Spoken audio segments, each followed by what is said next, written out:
Hola amigos y amigas, nuevamente Confluencia, desde el barrio Confluencia, aquí en Neuquén Capital, departamento Confluencia también, República Argentina.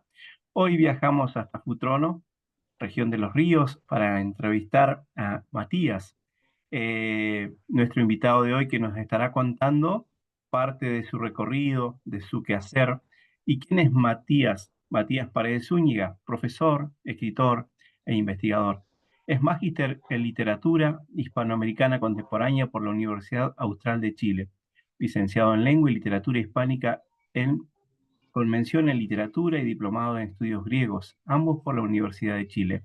Realizó estudios de ecoescritura y filosofía en la Friedrich Alexander University Erlangen-Nuremberg, Alemania, y actualmente estudia el doctorado en Ciencias Humanas, mención Discurso y Cultura de la Universidad Austral de Chile.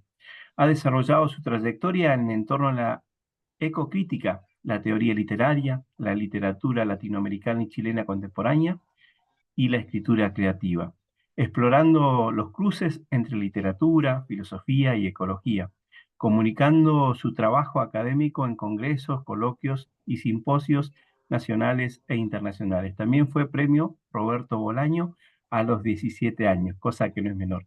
Bienvenido, Matías, puedes saludar a nuestro público.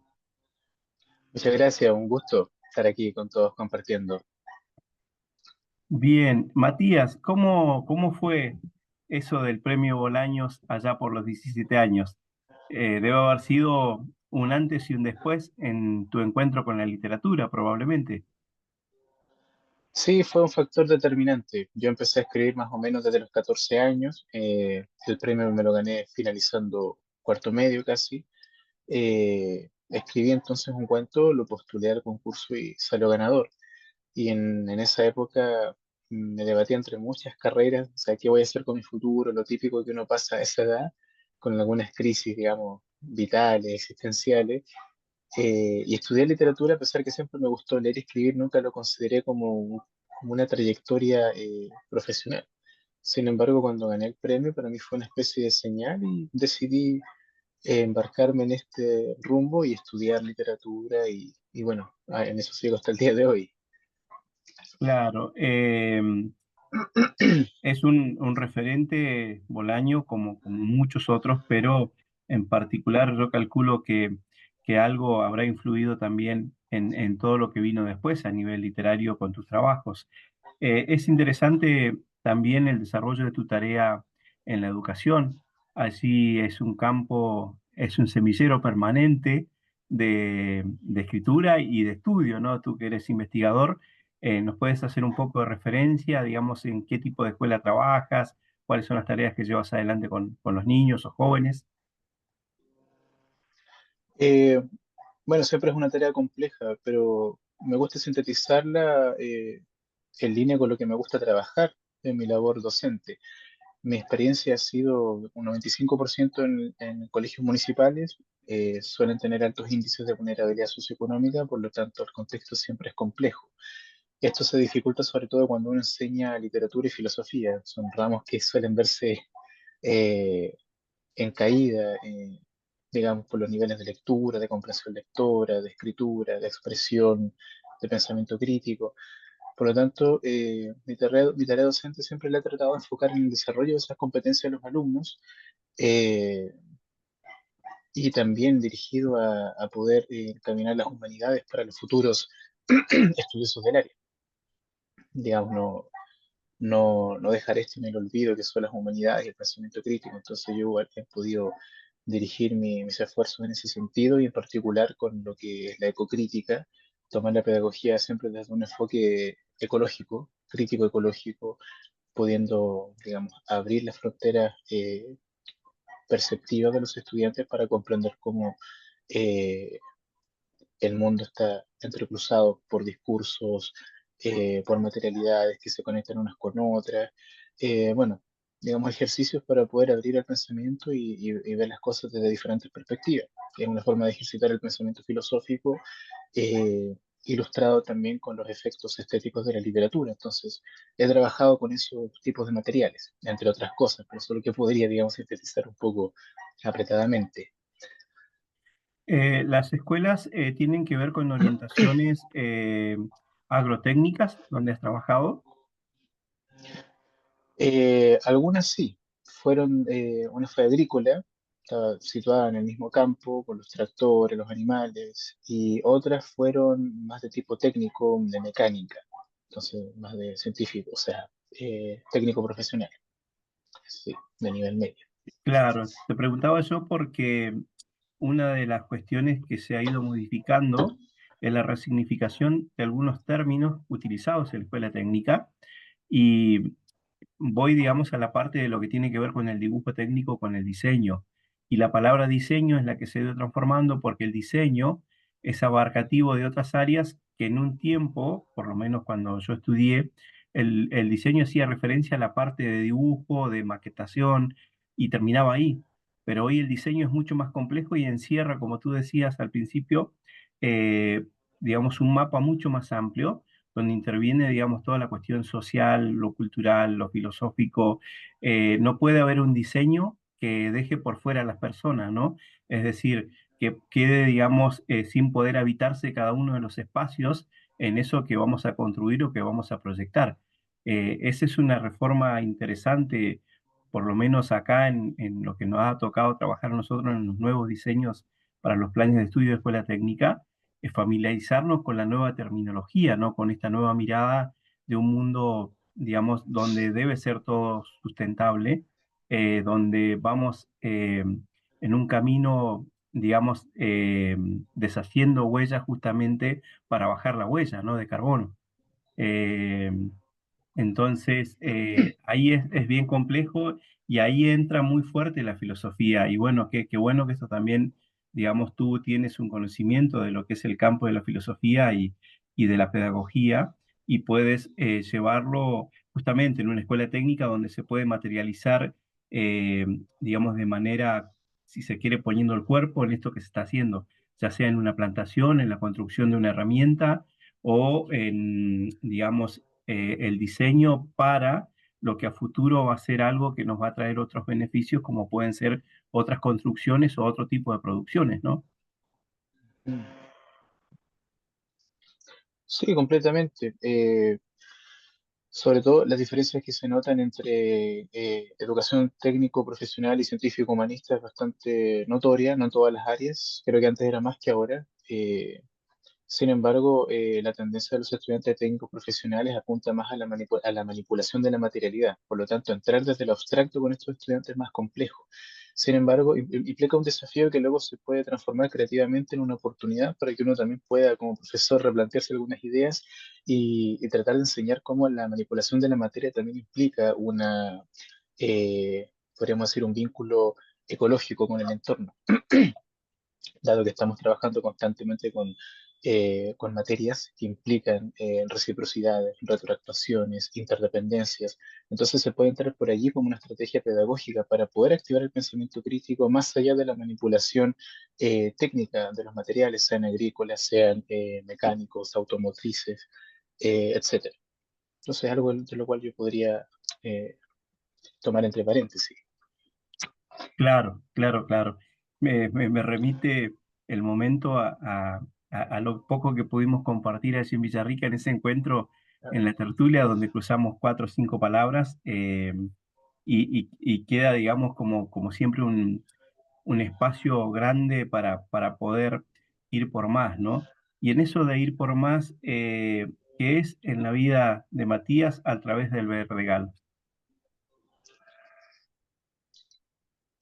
¿Cómo fue la construcción de la obra? Claro, ¿cómo aparece? ¿Qué es en tu vida? Vamos a contar un poco de este libro, de esta obra literaria. Bueno, la concepción de esta obra es algo que me di cuenta que lo llevaba, digamos, pensado desde la adolescencia, cuando uno empieza a tomar conciencia crítica de ciertos elementos. En este caso fue el descubrimiento de mi propio contexto natural, por decirlo de alguna forma, porque yo crecí en el campo, unos 10 años de mi vida yo me crié en el campo, en entornos naturales, en el sur de Chile.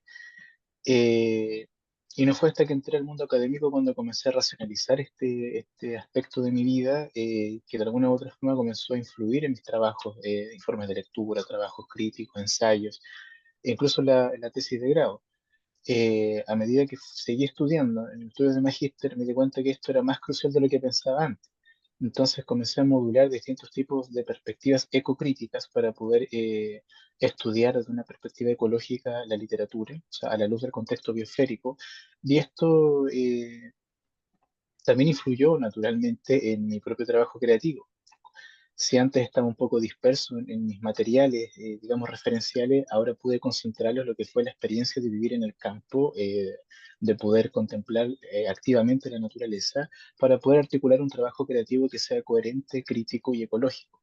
Entonces ahí es donde nace a través del Verdegal como un conjunto de 10 cuentos, si se quiere llamar, porque pueden ser cuentos, a pesar que pueden tener un tono más experimental, pero queda como la convención narrativa de cuentos, donde pude, digamos, concentrar esta trayectoria vital y académica de manera estética. Entonces, para mí es muy importante poder publicar, que mi primer trabajo publicado trate precisamente con estos temas, porque son una parte de mi vida, de cómo yo veo las cosas. Varios cuentos son también historias que he escuchado y que yo he rearticulado literariamente para poder darles otro tipo de contexto en el lenguaje. Entonces, todo eso ha sido un proceso de escritura bastante largo, podemos decir, pero la obra como tal, pensada para articularla, fue hace un par de años. Pero una vez que uno toma conciencia del trabajo que está realizando, puede encaminar mejor las fuerzas y los esfuerzos para poder sacar un producto eh, literario. Entonces, eso podría decir un poco, mezclando cuestiones vitales, experienciales, académicas, investigativas, que siempre están rondando en lo creativo, porque ahí es donde uno, digamos, masifica todas las consecuencias de estos otros trabajos mentales. Claro. Yo, a ver, mira, me encontré con algo, te lo voy a hacer escuchar y también a nuestro público. Y después seguimos charlando porque es súper interesante tu libro. Horacio, cuando vaya al campo a ver la lata y a la Rosalba buscaré ese muermo que tanto dices, que tanto habrían dicho con el Tata, porque nunca he visto uno cerca de la casa, ni siquiera alguno con que tropiece la vista distraída al paso en la ventana, y tras esa ventana de la cocina que se abre directo al monte, encima, imposible de evitar mateando a la tarde. Toda la vida el ancho cristal ha mirado al monte. Horacio, toda la vida nosotros hemos sabido de tu imagen, de su imagen, al punto que una creería identificar cada árbol y cada hoja caída, como una estampa, cada planta y toda brizna.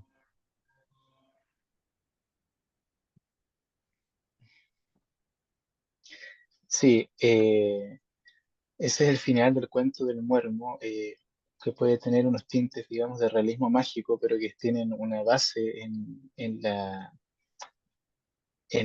comunicación oral, podríamos decir. Fue algo que yo escuché de mi propia familia, que en las cercanías del campo en tiempos antiguos hubo un pleito por alguna clase de motivo y terminaron asesinando a un hombre.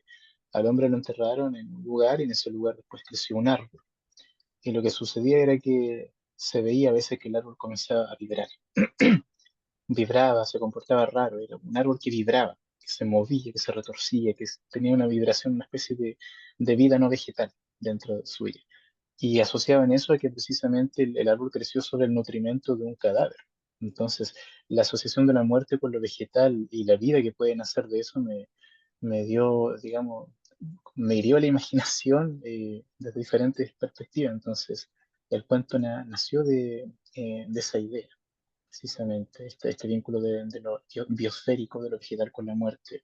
Me pareció muy interesante y lo articulé de esa manera. Claro, es muy interesante Claro, también esto que tú estás diciendo de la vinculación. Hay un estilo muy propio en la construcción de cada texto, en el desarrollo, y también en esa imagen que, digo, de pronto podemos observar, pasar por el campo y observar como imagen propia del lugar y no más que eso, pero tú te zambulles allí y pasa algo muy parecido con lo de los trailers, y ese canto, ¿no? Y ese silencio que también aparece, y vas trabajando sobre eso, dando, digamos, la vuelta, pero a la vez preguntando y generando nuevas preguntas para abrir justamente esa ventana. Me gusta mucho esa forma, esa búsqueda, ese dar una mirada, el dar una perspectiva, pero no imponer, digamos, una idea, sino generar, digamos, ese espacio que tú dices en eso que aparece y que muchas veces no se ve, ¿no? Tú lo has observado, seguramente te has detenido horas y horas en lecturas, en historias, como dices, pero también en qué podría ser distinto de eso que está sucediendo. Y por allí creo que va un poco, por lo menos, el primer trabajo del libro, y me gustó mucho ese desafío, esa forma de encararlo, de ahondarlo, de exponerlo, ¿no? Mm. Sí, en efecto, yo he seguido bastante la filosofía de Luis Oyarzún, un escritor que estuvo haciendo clases en la Universidad Austral de Chile hace ya muchos años. Él hablaba mucho del ver, de la contemplación activa del mundo que nos rodea, que es algo que hoy en día se está olvidando y se está descuidando mucho. Hoy en día las cosas valen por su utilidad inmediata y espontánea. Por lo tanto, mi trabajo, digamos, juega por dos frentes. Primeramente, lo que implica el contenido de la contemplación crítico-activa, y en segunda, es una obra que también se construye con un lenguaje, digamos, paciente, en el sentido de que requiere cierta paciencia para poder procesarse. No es algo, digamos, que se pueda, o como yo lo intenté, algo que se pueda leer, digamos, de manera inmediata. Traté que la sintaxis pudiera tensionar igual algún tipo de límite dentro del español para poder acceder a nuevos modos de expresión poético-narrativas. Entonces, esa paciencia de la lectura, más el contenido de la contemplación crítico-activa en el entorno que nos rodea, fueron dos ejes igual formativos dentro del proceso de construcción de la obra. Eh, claro, yo precisamente traté de zambullirme en eso y ahí está el resultado. Claro, y aparece, como tú dices, lo poético allí. Las imágenes son de un alto contenido poético y musical.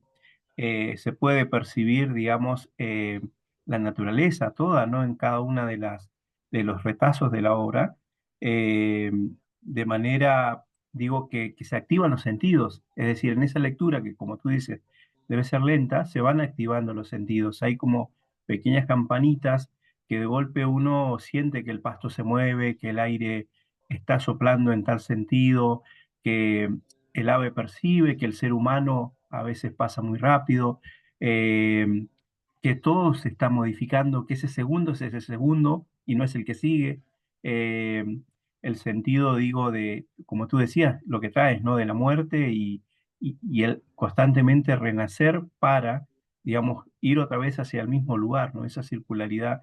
Yo creo que ahí hay un desafío muy, muy fuerte y no sé si tienes ganas de compartirnos algún extracto, algún pedacito del libro y después ya te voy a preguntar sobre la presentación para quienes estén por allí cerca puedan acudir cuando ese momento llegue, ¿no? Al lanzamiento de esta obra que creo que va a gustar y mucho.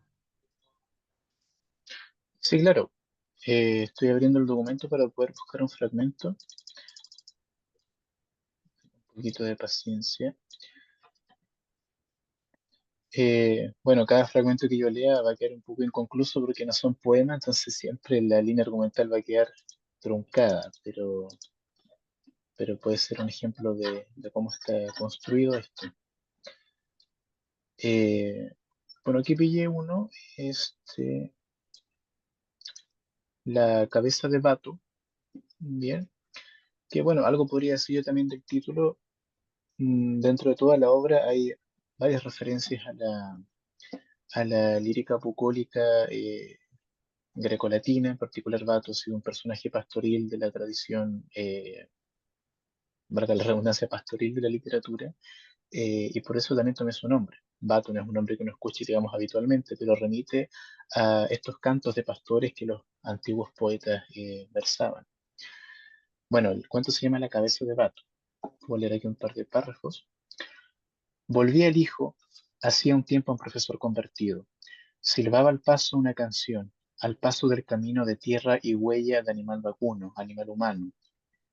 Hubiera querido creer que el cielo le saludaba a su retorno, viendo al sol encanecer el perfil de las cosas, su falsa promesa de la dorada permanencia, que esa primavera por él tan solo había sus flores desplegado orgullosa, los blancos, gualdos botones como polvo y hiedra por entre los pastos y arboleda. Tampoco era que la vera del camino la hierba por él había torcido las cerdas, su vasto cuerpo dedicando, a modo de reverencia, nada por la vuelta del hijo del patrón, hacendado dueño de la tierra, latifundista viejo y reputado. Sin embargo, sabía en el fondo que el cielo jamás habría de ser a él luz tan dulce de la que pudiera decir es de día y se vive, ni la hierba por la estación florida haber florecido como para su plácido y humano solaz.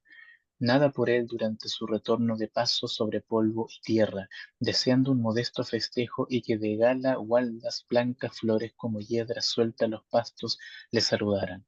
Tampoco la hierba, sabía, aquella verde indiferencia, a él bordaría un reconocimiento de cerda recogida, mezquindad de la suya, siempre en su altanería la negación de hacerse el cuerpo giboso o, mejor visto, mezquindad del poniente que no soplando nada doblegaba, ni besaba su rostro gentil, ni era caricia las manos, ni tocaba el pecho que la camisa descubría, el cual se quería firme, recio, seguro.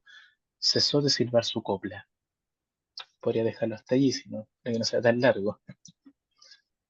Eh, Aparece nuevamente ahí este juego, ¿no? Este darle vuelta y el llevar, digamos, palabras que en lo usual uno no las juntaría, pero que aquí quedan como preguntando, ¿no? Y quedan como una cuestión intencional muy bien puesta.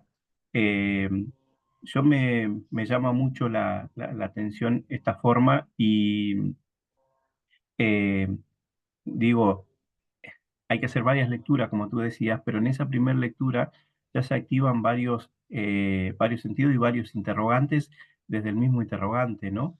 Eh, Tú hablabas de los trovadores, de los juglares, que iban transmitiendo, digamos, aquellas historias, pero también aparece acá en esto, y es muy fuerte eso y es muy interesante, la cuestión social. Aquí hay un reclamo también, digamos, en respecto de estas cuestiones, digamos, de la riqueza y de la extrema pobreza, ¿no? Y qué nos pertenece y qué nos han sacado. Entonces, hay una convivencia, digamos, con lo cotidiano, no se aleja en ningún momento de esto que en esta modernidad que vivimos sigue siendo parecida a la historia, ¿no? Mucho para unos pocos y muy poco para muchos. Entonces digo, está ese golpe de efecto y también digo, lo lírico, como tú dices, eh, hace que sea más contundente todavía este modo de denuncia que para nada tiene que ver con lo panfletario, sino que tiene que ver, digamos, con lo radical de poner a cada cosa por su nombre, con un lenguaje que lo reviste, digamos, de serio, ¿no? Mm. Sí, claro, lo lírico no es que se quede solamente como estrategia retórica, lo lírico es un contenido en sí mismo, pero sirve mucho para poder transmitir y comunicar ciertos contenidos, en este caso sociales. José Martí versaba de manera modernista sus ideas políticas y es una forma de poder difundir también un mensaje. Si en el fondo la literatura siempre tiene que ser comunicación, entonces son, claro, estrategias para poder llegar a una audiencia determinada. En este caso, pues, son temas sociales, pero yo he querido tocar siempre muchos temas, quizás algunos hay por ahí que ni siquiera yo me di cuenta, que creo que es una riqueza de lo que puede retroalimentar la recepción de la obra. Sociales, también la soledad, el tiempo, la muerte, todos revestidos con una, con lo que yo quise, que sea una fuerza lírica determinada que pueda sacar a luz todo el contenido eh, poético y lingüístico de la biosfera. Digamos, de alguna manera, poder hacer hablar desde lo humano, lo no humano. También eso es otro reto también, la crítica hacia lo no humano, perdón, hacia la percepción humana hacia lo no humano. A eso me refiero también. Estas formas de relación que tenemos para interactuar con el entorno. También es algo a Claro. lo que le he querido poner bastante atención. Está muy bueno eso, pero también, digamos, aparece aquí en esta escritura, ¿no? Eh, toda la mochila, el bagaje de todas las lecturas que has ido haciendo y que seguramente vas a seguir haciendo para llegar justamente a tu objetivo, digamos, desde la escritura, ¿no? Es decir, se completa todo, ¿no? Primero ser un gran lector para luego poder trasladar en ese querer decir todo aquello que siento que debo decir, ¿no? Me parece que eso está muy bien logrado. Y a mí me encantó lo que he ido pudiendo leer y descifrar, me ha gustado muchísimo. Me gustaría que le contemos al público dónde y en qué mes se va a estar presentando esta obra. Van a haber muchas, pero bueno, va a haber una que va a ser la primera seguramente, y que nos cuentes un poquito el espacio físico donde se va a realizar y todo. Bueno, el lanzamiento va a ser en la Biblioteca Municipal de Villarrica, en la novena región, en Chile, durante el mes de octubre. Eso es lo que puedo adelantar por ahora. Ahí van, bueno, todos los que estén cerca podrán participar de la presentación. Yo digo que esa es mi segunda casa, ahí junto a Roxana Díaz Carrasco, que es quien lleva adelante la biblioteca junto a ese gran equipo. Así que aprovechamos también para hacer la invitación desde aquí. Es un momento realmente para no perdérselo. Yo felicitarte por todo el trabajo que vienes desarrollando, por la seriedad con que encaras, digamos, cada proyecto. Contarle a nuestro público que eh, ha sido muy bueno poder hacer este viaje hoy para poder mostrar, digamos, más de gente que está trabajando por la cultura, la educación y que está trabajando por la sociedad también, tratando de cambiar aquello, ¿no? Que tanto se dice y que tan difícil es hacer, ¿no? Generar el cambio en lo que tenemos alrededor para luego ir hacia lo macro, ¿no? En lo mínimo para ir a lo macro. Y bueno, de eso se trata, Matías. Yo creo que van a estar encantados y me gustaría, bueno, como el tiempo nos corre, ya vamos sobre el cierre, que tú te despidas y si quieres dejar un mensaje o un pedacito de lectura, que lo dejes y ya con eso vamos cerrando el programa de hoy. Muy bien, me despediré entonces con un último extracto que pueda sacar aquí de la obra. Eh,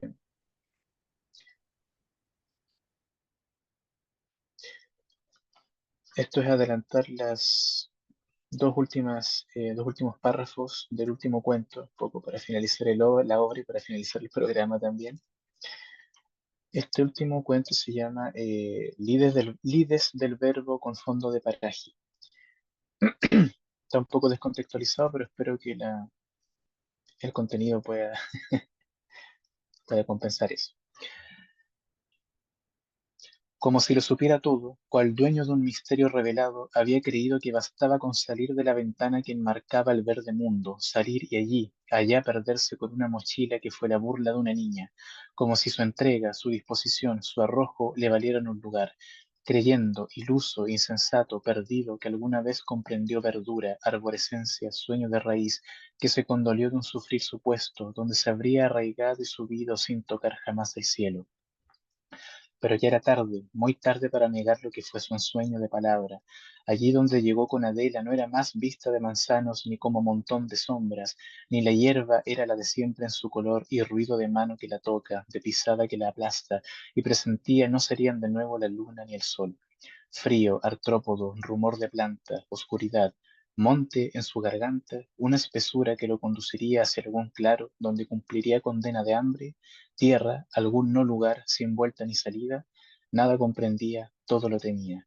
Tuvo ideas, metáforas, analogías, imágenes, descarga de palabras bajo la lengua.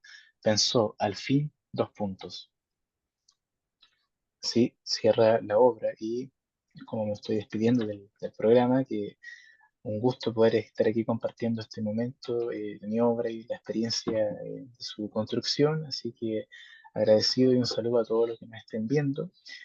Y bueno, la fecha concreta del lanzamiento va a ser informada por la Biblioteca Municipal en la difusión que hagan llegar por redes sociales y los medios pertinentes.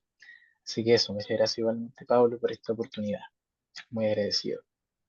Gracias a ti, Matías. Un abrazo grande y nos seguimos encontrando donde la literatura, la educación o la cultura nos llamen.